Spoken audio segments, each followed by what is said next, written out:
नमस्कार, DD news पर आप दो टूक देख रहे हैं। मैं हूं अशोक श्रीवास्तव।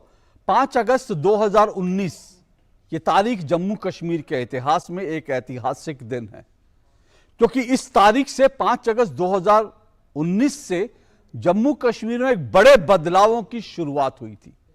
क्योंकि 5 अगस्त 2019 को संसद में, देश की संसद में 370 और 35A को जम्मू कश्मीर की जो विशेष जो दर्जा देने वाले जो प्रावधान थे उनको हटाने का ऐलान किया गया था। और तब से अब तक जम्मू कश्मीर में लगातार कुछ बड़े बदलाव हो रहे हैं, और इन बड़े बदलावों में एक बड़ा ऐलान आज राजौरी में गृह मंत्री अमित शाह ने किया। गृह मंत्री अमित शाह 3 दिन के जम्मू कश्मीर के दौरे पर हैं, और अपने इस दौरे में जम्मू कश्मीर में जब आप राजौरी में थे गृह मंत्री, तो उन्होंने एक बड़ा ऐलान किया, और वो ऐलान था जम्मू कश्मीर के पहाड़ी जो समाज है, समुदाय है, उसको शेड्यूल्ड ट्राइब में शामिल करके उसको आरक्षण देने का फैसला। यह फैसला अपने आप में बहुत बड़ा है। हालांकि इससे पहले गुज्जर और बकरवालों को शेड्यूल्ड ट्राइब में शामिल किया गया था, उनके आरक्षण की बात थी, लेकिन 370 के चलते, क्योंकि केंद्रीय कानून वहां लागू नहीं होते थे, उनको आरक्षण नहीं मिलता था। लेकिन अब गुज्जर बकरवालों के साथ साथ पहाड़ी समाज को भी, उनको भी आरक्षण मिलेगा। ये जम्मू कश्मीर में इस फैसले को कई अलग अलग तरीकों से देखा जा रहा है। कुछ नेता इसे चुनाव की दृष्टि से, राजनीतिक दृष्टि से देख रहे हैं, क्योंकि उनका मानना है कि इस फैसले से, ऐसा करके जम्मू कश्मीर के जो सीमाई क्षेत्र हैं, जो बॉर्डर इलाके हैं, जहां पर करीब करीब 40% पहाड़ी बोलने वाले जो लोग रहते हैं, पहाड़ी भाषाई जो लोग रहते हैं, उनकी 40% आबादी है। 12 विधानसभा सीटें हैं जिस पर सीधा इस फैसले का असर पड़ेगा। कुछ लोग इसे राजनीति के चश्मे से देख रहे हैं। उनको लगता है कि जम्मू कश्मीर में परिसीमन हो गया है, अब वहां पर कभी भी चुनावों का ऐलान हो सकता है। तो अगर चुनावों का ऐलान होगा तो इससे बीजेपी को इन 12 विधानसभा क्षेत्रों में फायदा हो सकता है। लेकिन इसके अलावा बड़ी बात यह है कि जम्मू कश्मीर में एक ऐसे समाज को, जिसको अब तक किनारे लगभग धकेल कर रखा था, उस समाज को इंसाफ मिला है। क्योंकि 3 दशक से समाज, जो पहाड़ी समाज है, वो मांग कर रहा था कि उनको आरक्षण मिलना चाहिए। 3 दशक के बाद यह फैसला हुआ है, और यह जम्मू कश्मीर में एक नई शुरुआत है। हालांकि इसके लिए संसद में भी कुछ जो है बदलाव करने पड़ेंगे। संसद के अंदर जो है कुछ इसके अंदर प्रस्ताव लाने पड़ेंगे, क्योंकि यह पहला मामला होगा देश में जिसमें भाषा के आधार पर किसी समाज को आरक्षण दिया जाएगा। इसके लिए कुछ जरूरी प्रक्रियाएं करनी होंगी। तो दो टूक में आज हम इसी पर चर्चा करेंगे। जम्मू कश्मीर में बड़े बदलाव की शुरुआत है, पहाड़ी समुदाय मिलेगा न्याय, इसी पर चर्चा करेंगे। इससे पहले कि आगे बढ़ें, आइए इस पूरे मसले पर मेरी ये रिपोर्ट देखिए। मेरे पहाड़ी भाई आए, गुर्जर बकरवाल आए, मुझे बताओ भाई, आप लोगों को अब तक अन्याय हुआ है या नहीं हुआ? जोर से बोलो, हुआ है या नहीं हुआ? विकास का काम तो भेज दिया, मगर पहले आपको आरक्षण मिलता था क्या? मिलता था? गुर्जर बकरवाल को भी पहले मिलता था क्या? मोदी जी ने आरक्षण के लिए 370 हटाकर रास्ता खुला कर दिया है। 370 हटने के बाद शेड्यूल्ड ट्राइब का आरक्षण का रास्ता खुला। जम्मू कश्मीर के राजौरी में आज गृह मंत्री अमित शाह ने अपनी रैली में स्थानीय लोगों से सीधा संवाद करते हुए उन्हें यह एहसास करा दिया, याद दिला दिया कि 370 के रहते उनके साथ नाइंसाफी हो रही थी। और फिर वो घोषणा की जिसका स्थानीय लोग 3 दशक से इंतजार कर रहे थे। इसलिए गृह मंत्री के ऐलान के साथ ही सभा में मौजूद लोग खुशी से झूम उठे। जस्टिस शर्मा का कमीशन बना है। जस्टिस शर्मा ने अपनी सिफारिशें भेज दी है, और वो सिफारिशों में मेरे पहाड़ी, बकरवाल और गुर्जर तीनों को आरक्षण की सिफारिश की। मित्रों, मैं आपको कहने आया हूं, देश के प्रधानमंत्री का बहुत बड़ा मन है, ये सिफारिशें जो भेजी है उसकी एडमिनिस्ट्रेटिव प्रक्रिया समाप्त होते ही गुर्जर, बकरवाल और पहाड़ी भाइयों को आरक्षण का लाभ मिलेगा।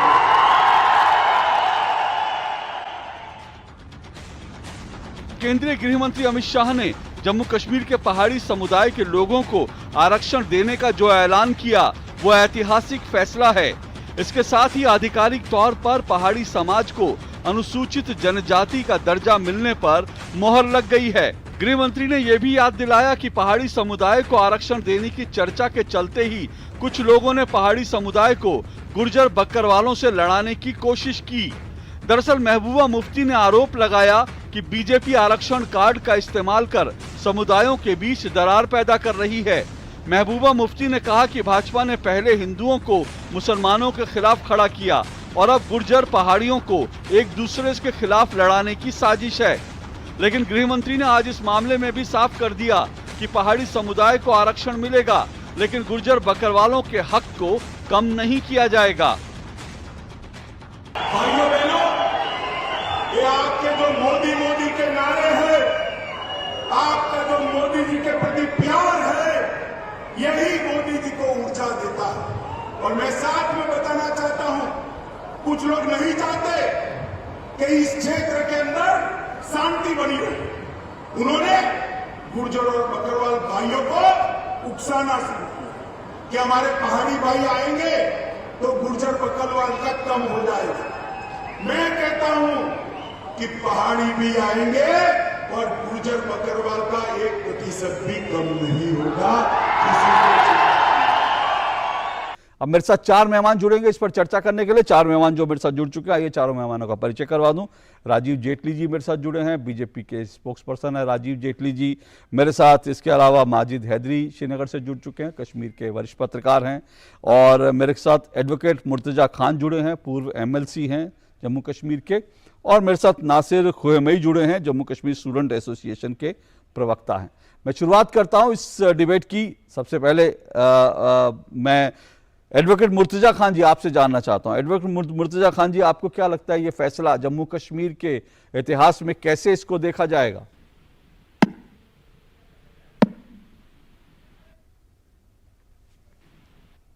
मुर्तजा खान जी नहीं, मुर्तजा खान जी पहले गुलाम अली खटाना मेरे साथ जुड़े थे, उनका भी संपर्क टूटा, लेकिन मुर्तजा जी आप मुझे सुन पा रहे हैं? नहीं, मुर्तजा जी तक मेरी आवाज नहीं पहुंच रही। राजीव जेटली मैं आपके पास आता हूं, मुर्तजा जी के पास जाऊं उससे पहले अभी हमने गुलाम अली खटाना जी को सुना। उन्होंने तो कहा कि ये जो ऐसे जो समुदाय थे जिनको एम्पावर नहीं होने दिया गया था, उनके एम्पावरमेंट का ये रास्ता है। वो कह रहे हैं सबका साथ सबका विकास। लेकिन बहुत से लोग ये कह रहे हैं, राजनीतिक विश्लेषक ये कह रहे हैं कि भाई इसके पीछे एक बड़ा इलेक्शन का कार्ड है, बड़ा एक पॉलिटिकल दाव है, क्योंकि 12 विधानसभा सीटें ऐसी हैं। पहले जम्मू कश्मीर को जो है परिसीमन किया गया विधानसभा का सीटों का, और अब 12 सीटें ऐसी जहां पर ये जो है ये समाज जो है वो करीब 40% है, वहां पे निर्णायक स्थिति में है। तो आप लोगों ने, क्योंकि चुनाव होने हैं, इसीलिए चुनाव की दृष्टि से इस पूरे फैसले को लिया है, क्या कहेंगे आप? अशोक जी, पहला चुनाव नहीं हो रहा है जम्मू कश्मीर में, वक्त वक्त पे चुनाव हुए हैं। अगर इन अधिकार हूं कि अगर आपने कहा कि उनको चुनावों के मद्देनजर देखा जा रहा है, तो चुनावों के मद्देनजर तो बहुत सारे चुनाव जम्मू कश्मीर ने देखे हैं। ऐसे में अगर पहाड़ियों को उनको अधिकार दे दिए जाते, तो क्या आज ये कार्ड जैसे आप कार्ड का नाम दे रही है या विपक्षी पार्टी कार्ड का नाम दे रही है, तो क्या आज हम इस कार्ड को खेल पाते? क्यों करा उन्होंने मजबूर? क्यों उन्होंने उनको उनके अधिकारों से वंचित रखा? और आप देखिए, सबसे महत्वपूर्ण बात क्या है, एक बात समझने की बहुत सख्त जरूरत है कि जिन लोगों को अधिकार मिलने वाला है उसमें जितने हिंदू हैं उतने ही मुसलमान हैं। अगर ये हिंदू और मुसलमान की दृष्टि से भी देखते हैं तो लगभग 45 और 55% का रेशियो है दोनों का। उन दोनों को इस अधिकार को मिलना है। तो आज ये राजनीतिक पार्टियां जो अपने आप को मुस्लिम हितैषी कहती थी, इनको इसके ऊपर भी एक चर्चा करने की जरूरत है कि क्या आप मुस्लिम हितैषी हैं या आपने डेमोग्राफिक जो चेंजेस करे वो इस तरीके से करे कि आपका राज बना रहे। आपका राज से मेरा मतलब है चंद परिवारों का राज बना रहा है। उन परिवारों ने कैलकुलेटर के साथ गुणा भाग करके जम्मू कश्मीर की राजनीति को चलाया। कैलकुलेटर के साथ गुणा भाग करके वहां की बच्चियों को वहां के अधिकारों से वंचित रखा। वहां की बच्चियों से वो अधिकार छीने गए कि अगर आपकी शादी यहां से नहीं होगी, बाहर जाकर होगी, तो आप यहाँ के हकदार नहीं रहेंगी। वहीं के रहने वाले लोग, वाल्मीकि समाज के लोग, उनको वहां के अधिकार नहीं दिए गए। और आज जब माननीय गृह मंत्री अमित शाह जी ने इस बात को कहा कि हम पहाड़ियों को भी अधिकार देंगे गुज्जर और बकरवालों के अधिकारों को छीने बिना, मतलब हम उन्हें और भी ज्यादा बेनिफिट गुज्जर और बकरवालों को देने जा रहे हैं। बावजूद उसके जो अधिकार, एडिशनल अधिकार दिए जाएंगे, वो पहाड़ी समुदाय के लोगों को दिए जाएंगे। और मैं बार बार इस बात को कोट करूंगा जिसमें बराबर की हिस्सेदारी हिंदुओं की भी रहने वाली और मुसलमानों की भी रहने वाली है। और वो जम्मू कश्मीर के निवासी हैं। वो जम्मू कश्मीर के निवासी हैं। जम्मू कश्मीर के साथ उनका जुड़ाव शायद उन लोगों से ज्यादा होगा जिन लोगों ने जम्मू कश्मीर पर राज किया, जिन लोगों ने जम्मू कश्मीर को हथियाने की कोशिश की, जिन लोगों ने आपसी सहयोग करके, जैसा कि अभी थोड़ी देर पहले आपको गुलाम नबी खटाना साहब ने भी बोला कि अब्दुल्ला परिवार को नेहरू परिवार ने एक स्पेशल अधिकार दे करके जम्मू कश्मीर के अंदर सत्ता अपने हाथ में रखने की कोशिश करी। वो बाद में क्या हुआ वो एक अलग सब्जेक्ट है, चंद सालों के लिए, लेकिन उसके बाद से फिर वही गुणा भाग उसी परिवार के साथ शुरू हो गया। ठीक है, तो मैं एक ही बात बोल रहा हूं कि अब ये जम्मू कश्मीर के अधिकार जम्मू कश्मीर की जनता को मिलने वाले। और अगर ये कहते हैं कि ये इलेक्शन कार्ड है, तो ये भी आप सोचिए कि कहीं ना कहीं सरेंडर करते हुए नजर आ रहे हैं। इन्हें नजर आ रहा है कि भारतीय जनता पार्टी जम्मू कश्मीर के अंदर अपनी सरकार बनाने जा रही है। अगर ये सरकार बनाने ना जा रही होती तो इसे इलेक्शन कार्ड नहीं बोला जाता। आप ये दावा कर रहे हैं कि जम्मू कश्मीर में विधानसभा चुनाव होंगे तो बीजेपी सरकार बनाने की स्थिति में, आप ये दावा करेंगे। चलिए इस दावे पे मैं बाद में आऊंगा, लेकिन राजीव जेटली जी जिन लोगों की बात कर रहे हैं, बार बार कह रहे हैं जिन लोगों, एक परिवार का तो उन्होंने नाम ले दिया और गृह मंत्री और प्रधानमंत्री भी लगातार उन परिवारों की बात करते रहे। तो मैं आपको बता दूं कि इस डिबेट में मैंने नेशनल कॉन्फ्रेंस और पीडीपी के प्रवक्ताओं को आमंत्रित किया था, लेकिन दोनों ही पार्टियों ने कहा कि आज इस मुद्दे पर वो कुछ नहीं बोलेंगे। बीते कुछ समय से लगातार वो जो भी जम्मू कश्मीर में कोई मुद्दा उठता है तो उस पर जो है अपने प्रवक्ताओं को डिबेट में भेजते नहीं है दोनों पार्टियां। क्या रीजन है ये आप समझ सकते हैं। लेकिन माजिद हैदरी आप कैसे देखते हैं इस पूरे फैसले को? राजीव जेटली कह रहे हैं कि भाई जो लोग अब तक जो है मार्जिनलाइज थे उनको एक तरह से एम्पावर करने का ये फैसला है। देखिए अशोक भाई, आज इस मंच पे बहुत बड़ी बड़ी बातें हुई। आज माननीय गृह मंत्री जी के जम्मू कश्मीर आने की बात हुई, आज पहाड़ियों को हक मिलने की बात हुई, आज अच्छी बात हुई, देश की बात हुई, खुशी की बात हुई। लेकिन आज मैं अपनी बात उस व्यक्ति से शुरू करूंगा जिसने आज अपनी जान देश के लिए दी, जम्मू कश्मीर के लिए दी, पहाड़ के लिए दी, पहाड़ियों के लिए दी, माननीय गृह मंत्री जी के लिए दी। और उस व्यक्ति पे मैं दो पंक्तियों से शुरू करूंगा कि हजारों साल नरगिस अपनी बेनूरी पे रोती है, बड़ी मुश्किल से होता है चमन में दीदावर पैदा। मैं बात कर रहा हूं जम्मू कश्मीर के डीजी प्रिजन्स हेमंत कुमार लोहिया साहब की, जिनकी आज ही हत्या हुई जिस दिन माननीय गृह मंत्री जी जम्मू कश्मीर में आए थे। वो हेमंत कुमार लोहिया जिन्हें मैं तब से जानता हूं जब से मैंने पत्रकारिता शुरू की थी, वो हेमंत कुमार लोहिया जो फिदाइन अटैक में सबसे आगे आगे होते थे, जवानों को आगे लीड करते थे, वो हेमंत कुमार लोहिया जो चाहते थे कि थाने के बाहर कोई भी गरीब शख्स को मजबूरी में खड़ा ना रहना पड़े, उसे अंदर बुलाया जाए, उसका मसला हल किया जाए। वैसा दूसरा अफसर नहीं मिलेगा। सही बात है, माननीय गृह मंत्री जी अमित शाह जी ने एक बहुत बड़ा काम किया है कि जम्मू कश्मीर को, खासतौर कश्मीर को हड़ताल से मुक्ति दिला दी। अब कश्मीर में हड़ताल नहीं होती, बहुत अच्छी बात। लेकिन जिस दिन माननीय गृह मंत्री जी जम्मू कश्मीर आते हैं उस दिन जम्मू कश्मीर इतना असुरक्षित होता है कि हेमंत कुमार लोहिया साहब जैसे बड़े व्यक्ति की हत्या होती। अरे जब हेमंत कुमार लोहिया जी डायरेक्टर जनरल सुरक्षित नहीं है तो जम्मू कश्मीर का अवाम कहां सुरक्षित हो? तो हक देने की अरे बात कब होगी कि कश्मीरी पंडित भाई हमारे वापस कब आए? बात यह कब होगी कि स्टेटहुड कब मिलेगा? बात यह कब होगी कि असेंबली इलेक्शन कब हो? वादे तो बहुत किए थे दिल्ली की सरकार ने, माननीय गृह मंत्री जी ने और माननीय प्रधानमंत्री जी ने 5 अगस्त 2019 को कि हम कश्मीर में अमन लाएंगे, शांति लाएंगे, खुशहाली लाएंगे और स्टेटहुड भी देंगे। और स्टेटहुड पे एक कंडीशन रखी थी, जब शांति बहाल होगी तो स्टेटहुड देंगे। ना स्टेटहुड मिल पा रहा है, ना हमारे को शांति मिल पा रही है। और आज इतने बड़े दिन, आज खुशी के दिन, कितना बड़ा सदमा जम्मू कश्मीर को मिला है जो कभी पूरा नहीं होगा। ओके, तो बात कोर्टल ये है कि जम्मू कश्मीर किसी दिशा में नहीं जा रहा, जम्मू कश्मीर आज बर्बादी में है। माजिद आपने जो डीजी प्रिजन की जो हत्या का मामला उठाया वो सेंसिटिव मामला है, इसमें कोई दो राय नहीं। और आपने जो इसमें मुद्दे उठाए कि लोग वहां पर अभी भी सुरक्षित नहीं है, इसका मैं जवाब राजीव जेटली से जरूर लूंगा। लेकिन मैं आपसे जो मेरी मूल विषय है, मूल डिबेट है, मैं उस पर भी चाहता हूं कि उस पर भी आप अपनी बात रखें कि जम्मू कश्मीर के इतिहास में वो समाज जिसको अब तक नजरअंदाज किया गया, उसको एम्पावर करने का जो फैसला लिया गया, उस पर आपको क्या लगता है, कश्मीर के लोग उस पर क्या सोच रहे हैं, मैं ये जानना चाहता हूं। जी देखिए, पहाड़ी भाइयों से मेरी बात हो रही है, पहाड़ी लीडर हैं सैयद शब्बीर गिलानी साहब, उनसे भी मेरी बात हुई, बहुत खुश हैं वो। तो पहाड़ी भाई तो हमारे आज कह रहे हैं कि सब लोग गृह मंत्री जी की रैली में जाओ और उसे सक्सेसफुल बनाओ, क्योंकि उन्हें हक मिल रहा है। लेकिन वो हक मिलना, जम्मू कश्मीर जिस वक्त इतनी ज्यादा खराबी की तरफ जा रहा है कि इतनी असुरक्षा है, तो हक क्या मिल रहा है? जब लोग मर रहे हैं, लोग मारे जा रहे हैं, पंडित भाई वापस नहीं आ रहे, पंडित भाइयों की घर वापसी नहीं हो रही, उन्हें हक नहीं मिल रहा। हम बात कर रहे हैं पहाड़ी भाइयों को हक मिलेगा। अरे बात तो पहले कीजिए, पंडित भाई वापस कब आएंगे? और मैं पूछता हूं भाजपा के प्रवक्ता से कि असली जो वादे किए गए थे स्टेटहुड के, असेंबली इलेक्शंस के, पंडितों की घर वापसी के, वो कब पूरे होंगे? ये तो छोड़ दीजिए ना, आप किसी को हक मिला, एक समुदाय को हक मिला, वो बात छोड़िए, बड़े मुद्दों की बात कीजिए जो 5 अगस्त को वादे किए गए। ये बड़ा मुद्दा कैसे नहीं है?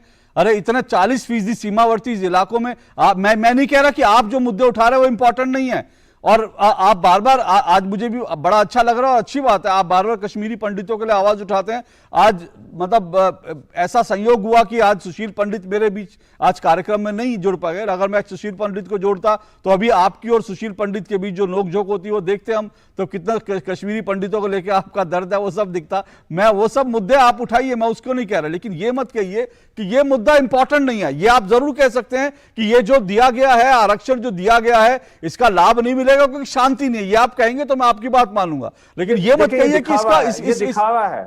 हाँ ठीक है, ओके, ये आप हाँ, ये बात आपकी, ये आपका सवाल जो है, इस सवाल को मैं आगे बढ़ाऊं, मैं इस बात पर भी आऊंगा जो आप कह रहे हैं कि सुरक्षित नहीं। राजीव जेटली आप कमेंट कीजिए जी।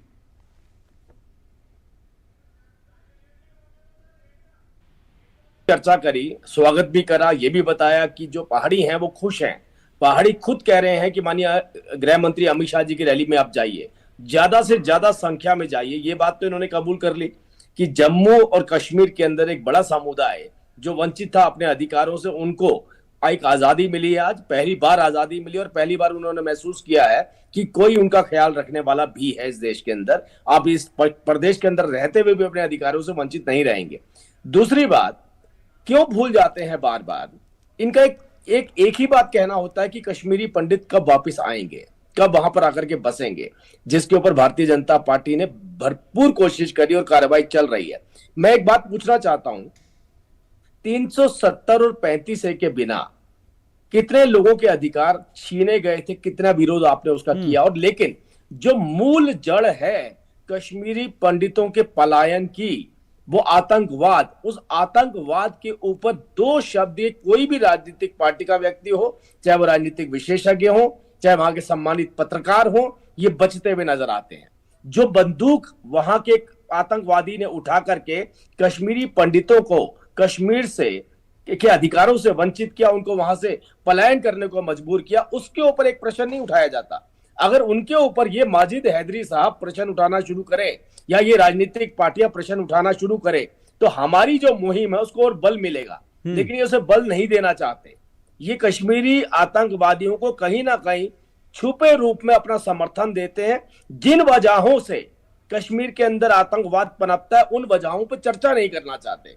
आप बोलिए ना एक बार कि कश्मीरी आतंकवादी या टेररिस्ट को एलिमिनेट करना है, पूरी तरह से बोल के दिखाइए। मैं आपको चुनौती देता हूं आपके पैनल के ऊपर, जम्मू कश्मीर के अंदर जो हमारे जितने साथी बैठे हैं, वो ये बोल के दिखाएं कि वो आतंकवादी ही हैं, उनको कोई दूसरा नाम देकर उनको जस्टिफाई नहीं किया जा सकता। ये नहीं बोलना चाहते उस बात को। लेकिन माजिद आप कमेंट करेंगे, वो कह रहे हैं आतंकवादी उनको पूरी तरह से एलिमिनेट करना चाहिए। देखिए अशोक भाई, मूल बात कश्मीरी पंडितों की वापसी की, तो इन्होंने कहा भाजपा ने बहुत काम किया। एक मिनट आप उनका सवाल का दे दीजिए, उन्होंने एक सवाल, फिर मैं आपके कश्मीरी पंडित वाला भी ले लूंगा। मैं कह रहा हूं हम लोग विषय से हट रहे हैं, लेकिन फिर भी मैं दोनों के सवाल ले लूंगा। मुझे ऐसा लगता है कि आज का ये जो आप विषयांतर लगातार कर रहे हैं ना माजिद जी, उससे लगता है आप वरिष्ठ पत्रकार हैं कश्मीर के, लेकिन उससे लगता है कि कश्मीर में जो लोग ये जो 2 परिवारों की सरकारों की सत्ता के साथ जो लोग इतने वर्षों तक खड़े रहे, आतंकवादियों को जो लोग साथ खड़े रहे, उससे लगता है कि उन सब के पेट में इस फैसले से दर्द हुआ है, क्योंकि आज आप लगातार इस फैसले का विषयांतर कर रहे हैं, आप विषय पर नहीं आ रहे। आप लोग जो है इस मुद्दे से कहीं ना कहीं प्रभावित हो रहे हैं, कहीं ना कहीं इस मुद्दे से आप लोगों को तकलीफ हो रही है। मैं ये जानने की कोशिश करूंगा, एक मिनट, मैं ब्रेक के बाद आऊंगा, जानने की कोशिश करूंगा कि अगर पहाड़ी समाज को आरक्षण मिल रहा है तो इससे उतनी तकलीफ क्यों है लोगों को, कश्मीर में बैठे लोगों को। दोटुक आप देख रहे हैं, दोटुक में हम चर्चा कर रहे हैं। जम्मू कश्मीर में आज एक बड़ा ऐलान किया गया है, पहाड़ी समाज जो है, पहाड़ी समुदाय को आरक्षण देने की बात की है, उसको एसटी जो है शेड्यूल्ड ट्राइब का दर्जा मिलेगा। इसकी मांग पहाड़ी जो समाज है वो करीब करीब 30 सालों से कर रहे थे, और अब तक हालांकि गुजर बकरवालों को आरक्षण मिला हुआ था, लेकिन गुजर बकरवालों को आरक्षण मिलने के बावजूद उनको आरक्षण का लाभ नहीं मिल रहा था, क्योंकि राज्य में 370 थी, तो 370 थी तो केंद्रीय कानून जो है जम्मू कश्मीर में लागू नहीं होते थे। लेकिन अब आज गृह मंत्री ने कहा है कि गुजर बकरवालों का जो आरक्षण है उनको उसका लाभ मिलता रहेगा, मिलेगा, लेकिन साथ साथ जो पहाड़ी समाज है उसको भी आरक्षण का लाभ मिलेगा। इसी पर हम चर्चा कर रहे हैं, क्या ये फैसले जो हैं, दरअसल जम्मू कश्मीर में जो मार्जिनलाइज सेक्टर थे, जो लोग, जो समाज जो है, जिनको एक तरफ कर रखा था, क्या दरअसल उनको एम्पावर करने की शुरुआत हुई है? इसी पर हम चर्चा कर रहे हैं।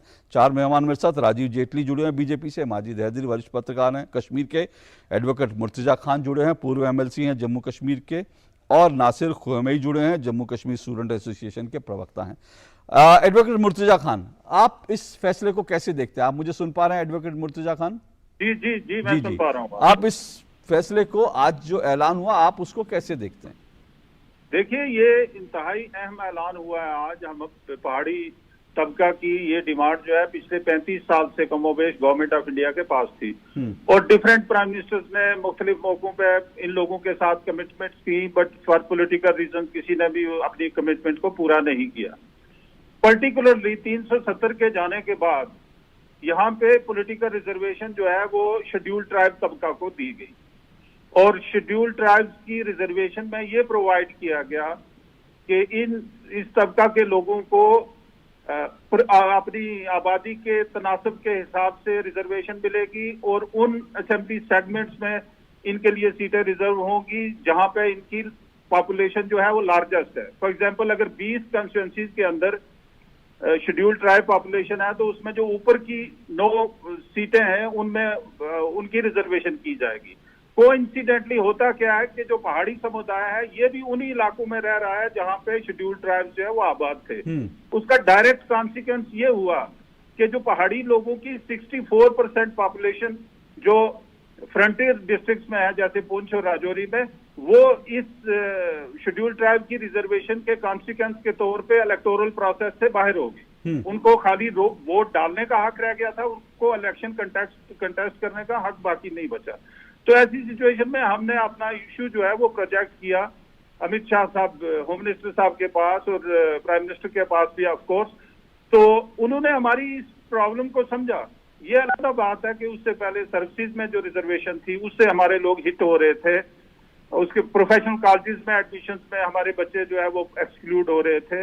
लेकिन ये पॉलिटिकल एम्पावरमेंट जो थोड़ा बहुत उनके पास एक साधन था कहीं अपनी आवाज बुलंद करने का, उसमें भी अब रुकावट आ गई थी। लोकल बॉडीज जो थी उनके अंदर रिजर्वेशन हो गई थी शेड्यूल्ड ट्राइब्स की, जिसकी वजह से ये 64% जो है, आपने कहा है ना 40%, ये 40% नहीं है, लेट मी करेक्ट यू।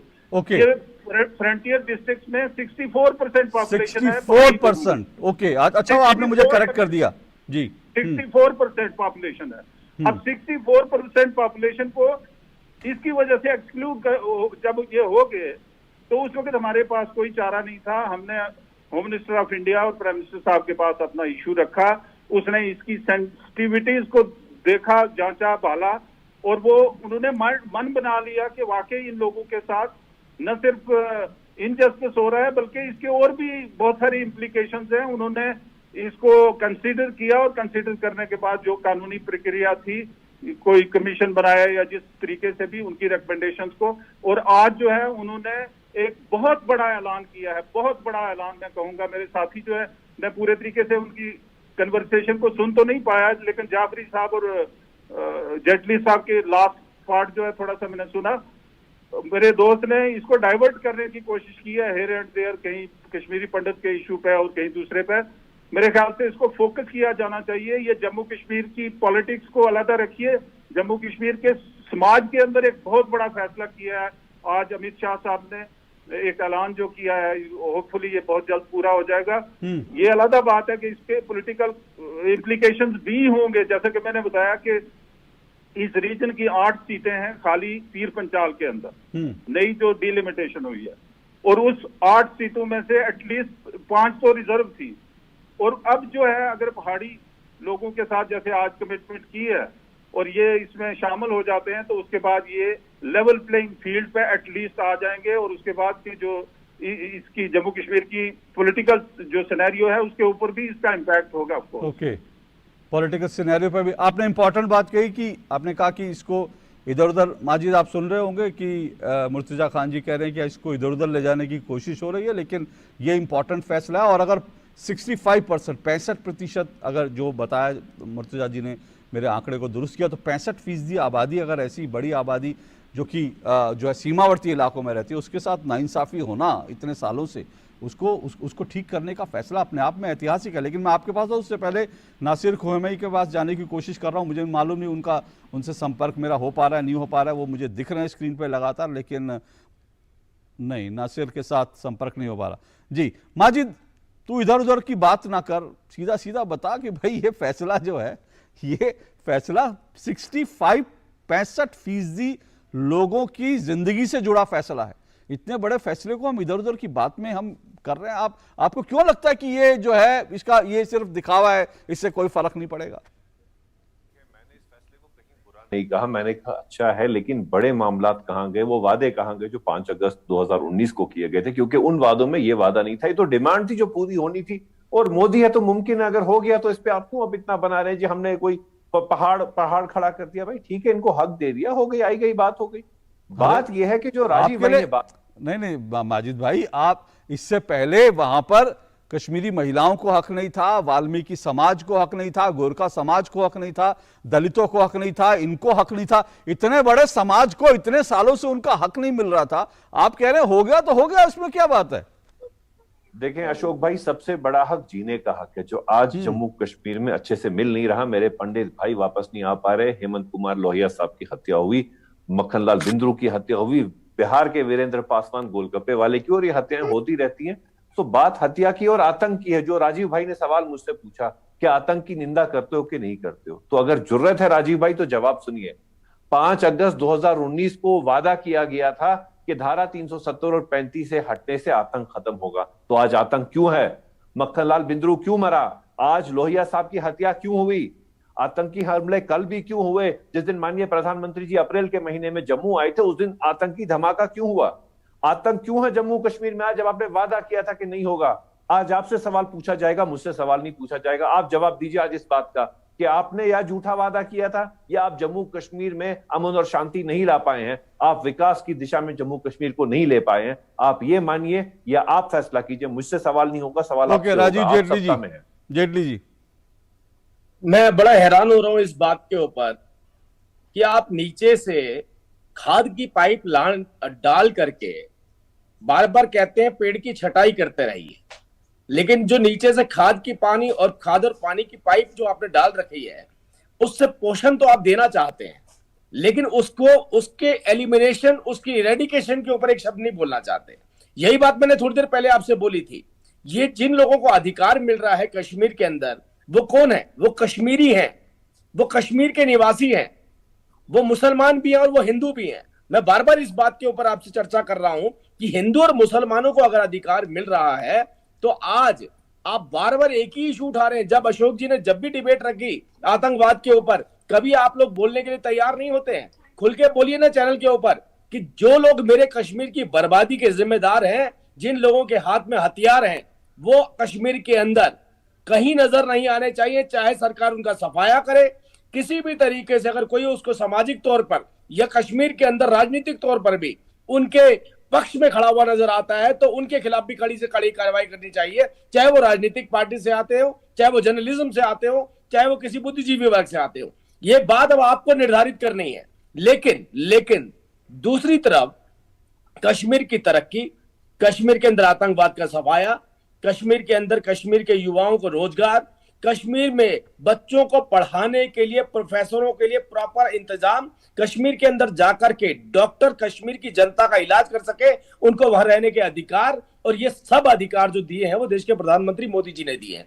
अब हमारा आपका केवल एक ही दायित्व बनता है, अगर कश्मीर को बचाना है तो इन सब राजनीतिक पार्टियों को बोलना पड़ेगा, हमारा कोई भी सरोकार इन आतंकवादियों के साथ नहीं, और ये आतंकवादी बोलना पड़ेगा, ये मासूम नहीं बोलना पड़ेगा, ये गुमराह भी नहीं बोलना पड़ेगा। जिसके हाथ में हथियार, जो हत्यारा है, अभी आपने मक्खनलाल बंगरू जी की बात करी, उनका हत्यारा है वो आतंकवादी है। उस गोलगप्पे वाले खमचे वाले का हत्यारा भी आतंकवादी है। अरे अगर जो मारने वाला है, जिसने हत्या करी, अगर आप उनके खिलाफ नहीं बोल सकते तो कहीं ना कहीं छुपे रूप से आप भी कहीं ना कहीं उन आतंकवादियों का समर्थन कर रहे हैं। मेरी आज की विषय जो है, मैं राजीव जेटली जी, आपने कहा, माजिद आप रिस्पॉन्ड करो, उससे पहले मैं साफ कर दूं, आतंकवाद के ऊपर हमने, ऐसा नहीं है कि पहली बार डिबेट हम आज जो है कश्मीर पे पहली बार डिबेट कर रहे हैं। आतंकवाद के ऊपर हमने दर्जनों बार डिबेट की है, एक बार नहीं दर्जनों बार डिबेट की है। एनसी, पीडीपी, बीजेपी, कांग्रेस सबके साथ डिबेट करी है, और इसमें कोई दो राय नहीं। माजिद जी आप भी जानते हैं, मैं भी जानता हूं, क्योंकि आप भी अच्छी तरह से जानते हैं, आप दिल पर हाथ रख के कहेंगे तो आपको भी मालूम है आतंकी घटनाओं में कमी आई है। आप आंकड़ों में छोड़ दीजिए, जो वहां पर अगर आज रिकॉर्ड तोड़ संख्या में वहां पर करोड़ों की तादाद में टूरिस्ट पहुंच रहे हैं, क्या ये जम्मू कश्मीर में इस बात का संकेत नहीं है कि वहां पर लोग जो है अपने आप को सुरक्षित महसूस कर रहे हैं? आज आप जानते हैं जम्मू कश्मीर में, मैं भी अरसे से रिपोर्टिंग करता रहा हूं। माजिद जी आप भी रिपोर्टिंग करते रहे, मैं भी जम्मू कश्मीर में रिपोर्ट। आज टारगेट किलिंग हो रही है, इसमें कोई दो राय नहीं। और आज डीजीपी को जिस तरह से मारा गया, वो अपने आप में बड़ा ही जो है वो एक ऐसी घटना है जिसकी अच्छे से जांच होनी चाहिए, और अगर वो आतंकी घटना है तो उसके ऊपर सख्त से सख्त एक्शन होना चाहिए। और आतंकी बार बार एक कोशिश करते हैं, लेकिन ये भी देख लीजिए, आतंकी अगर कश्मीर में एक डीजीपी की हत्या कर देते हैं ना, तो उनको घर के एक नौकर की मदद लेनी पड़ती है। अगर ये आतंकी घटना, हालांकि पुलिस ने कहा नहीं है, लेकिन ये कह दूं कि आतंकवादी अगर डीजीपी को उसके घर में मार देते हैं ना, तो उसके लिए उनको घर के नौकर की, घरेलू नौकर जिस पर डीजीपी इतना भरोसा करते थे, उसकी मदद लेनी पड़ती है। तो आज भी कश्मीर के अंदर ऐसे घरेलू, जो समाज में जो घर में घुसे बैठे हैं, ऐसे बहुत से लोग हैं जो डीजीपी की हत्या करने के लिए तैयार बैठे हैं। अगर पाकिस्तान से पैसा मिल जाए या फिर जिहादियों से इशारा मिल जाए, तो ऐसे आतंकवादी तत्वों को पहचानने की जरूरत है, अगर हम चाहते हैं कश्मीर में पूरी तरह से शांति हो। यह विषय है, इसमें मैं आऊंगा। एक मिनट माजिद जी, आऊंगा मैं, ब्रेक के बाद आ रहा हूं, रुकिए एक मिनट। जिनकी आबादी है, और ये राजनीतिक रूप से और बाकी तरीके से इनको इतने सालों तक नजरअंदाज किया गया, उनको एसटी का दर्जा मिलेगा और उनको आरक्षण का लाभ मिलेगा। ये एक बड़ी शुरुआत है, बड़ी एक जो है कह सकते हैं इनको एम्पावर करने का फैसला है। इससे पहले आपको मालूम है 370 जब हटा, 370-35 से हटा, तो न सिर्फ जम्मू कश्मीर की महिलाओं को बल्कि वाल्मीकि समाज, गोरखा समाज, दलित समाज जो इतने सालों से वहां रह रहे थे, उनको जो दोयम दर्जे का नागरिक बना के रखा था, उनको उनके अधिकार मिले। तो ये एम्पावरमेंट की शुरुआत है। माजिद जी मैं आपके पास हूं, उससे पहले मैं एडवोकेट मुर्तजा खान जी के पास आ रहा हूं, क्योंकि मैं थोड़ा विषयांतर कम, मैं इस विषय पे भी जाता हूं जो मेरा आज की चर्चा है उस पर भी हम लगातार जो जानकारी हमें मिलती रहे। तो मुर्तजा खान जी, क्या आपको लगता है, अभी राजीव जेटली जी कह रहे थे कि भाई बीजेपी सरकार बनाएगी, मैं आपसे पॉलिटिकल सवाल नहीं करना चाहता, लेकिन आपने भी कहा कि इस फैसले का पॉलिटिकल इंप्लीकेशन भी है। क्या आपको लगता है कि इससे जो है बीजेपी को वहां पर राज्य में मजबूती मिल सकती है? एक ऐसा राज्य जहां बीजेपी अकेले दम पर कभी सत्ता में आ नहीं सकती, जो लोग कहते हैं। देखिए, इस क्वेश्चन का जवाब देने से पहले मैं आपका थोड़ा सा समय लूंगा जी। मेरे दोस्त ने ये कहा है कि 370 को हटाने के वक्त जो है वो ये कमिटमेंट की गई थी कि यहाँ पे आतंकवाद खत्म हो जाएगा, स्थिति सामान्य हो जाएगी।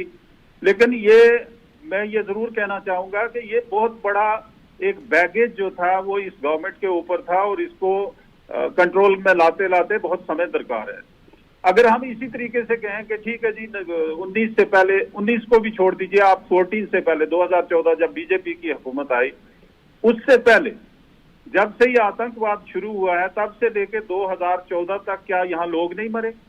क्या यहाँ 370 मौजूद नहीं था? क्या जम्मू कश्मीर की असेंबली के ऊपर अटैक नहीं हुआ? क्या बड़े बड़े कार्नेजेस हुए जिसमें सिख मारे गए, जिसमें पंडित मारे गए?